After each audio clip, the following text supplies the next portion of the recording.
since everybody's making so much money buying the plays, but I can never get any profits and losses from anybody. I can never see the influencers. Larry Jones never shows his profits and losses. Now, it's very easy. Look, I joined Robinhood, ladies and gentlemen. Remember I said I'm going to keep this portfolio so far away from my other portfolios, Charles Schwab, Vanguard, Fidelity. This is in a whole different, even app section of my phone. I'm Larry, the No Regret Show, and we're about, calling people out and showing some proof, because everybody's making so much money in the comment section and on YouTube, but they never show long-term profits and losses. They'll go to the day, they'll go to the month, maybe, or the week, but they don't go lifetime or that YTD. Guess what? We will, because it's so easy. Look, all you gotta do is click year to date or lifetime. So at the end of 2025, now every so often I'm going to show you this portfolio, because at the end of 2025 I'm doing a science experiment. I want to put this portfolio up against my dividend portfolio, and both of those portfolios against the simple S&P 500 of just buying and holding. So recently, Larry Jones made a video about QUBT. Let me refresh your memories out there. Now, I have some QUBT in a swing trade that I made about $4,500, and I sold. I alerted my stock club that I just sold that, right? But my bigger position, the 3,000 shares, actually more than that, I'm not selling it. I expect it to come down.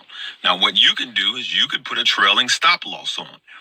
But I just think that it is working its way out to be a good company. Now, remember I said the top 1% of thinkers, you're always going to outsmart the stupid or the people out here that are telling lies and just full of shit.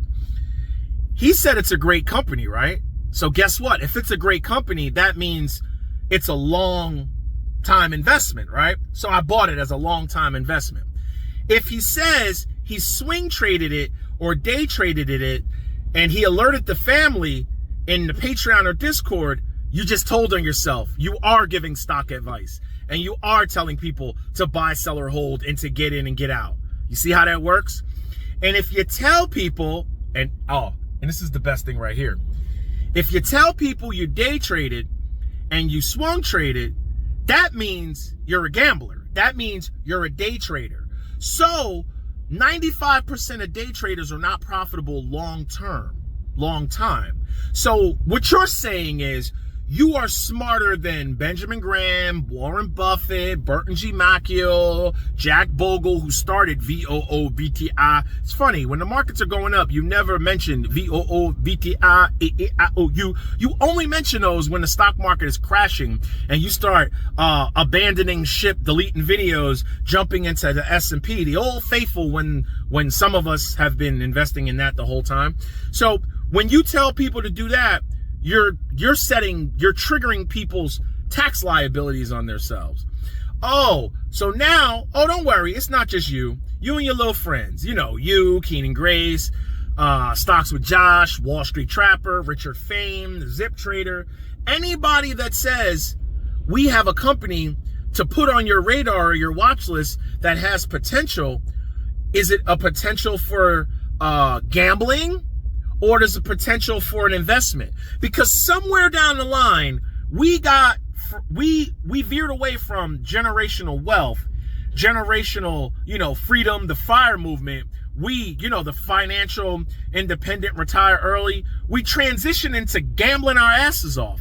So now, since you guys don't want to be honest, I'm going to make you honest. And you never know. I might even have a mole in your Discords and Patreon screen recording it. Guess you won't know, huh? I guess you won't know. Maybe you'll find out. Maybe I do, maybe I don't. So here's the thing, ladies and gentlemen. People don't want to show their profits and losses. Now we get to buy the stocks that they said that are great companies or good companies, even though we know they're trash and they don't have any profits. We get a chance to see in the long run, if you would have held these companies, where your portfolio would be.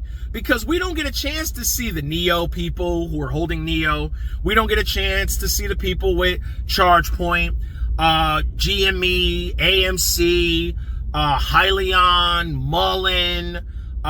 We don't get a chance to see Lucid, Rivian. We don't get a chance to see those people. So what we're going to do is every time you say it is a good company or an investment and you're holding it in your long-time portfolio for the next 5 to 10 years, all right, please don't keep saying the Magnificent Seven, okay? Don't do that. We already know the Magnificent Seven are in the top 10 by weight anyway in the S&P and the total stock market. I mean these little dinky ones that I think a lot of you guys are getting, kickback for. I'm just going to say allegedly. So when you tell people you're holding Mara and Clean Spark and Riot, and it's the crypto winter and your dollar cost averaging, guess what? We're going to buy it and we're going to hold on to it. And we're going to see if you're telling the truth, if they're really good companies. Because we're not going to look at it every week. We're going to look at it maybe every month. Every month I'll do a reminder video and show if I'm up or if I'm down. Now, I'll give you your roses. After 5 to 10 years, if these companies outperform the dividend portfolio and the S&P, I will give you your roses. But I can almost guarantee you will not be around. Your portfolio will not be around. But guess what? I'm buying and holding. In crypto, I'm not doing that. I wouldn't invest in crypto with your money. I'm not doing it with my money. Every stock they talk about, we're going to buy it. So I'm not on Reddit Wall Street Bets. I need you guys to put in the comment section all the stocks that are supposedly getting everybody rich. Put them in the comment section and we'll see which one is the most popular. And guess what? I'll consider buying it. Since everybody's making so much money and I'm on a plantation going to work and people are sitting at home retired making 10 grand a month. So we're just going to come out and see who's telling the truth and who's lying. Who's phony? Who's fake?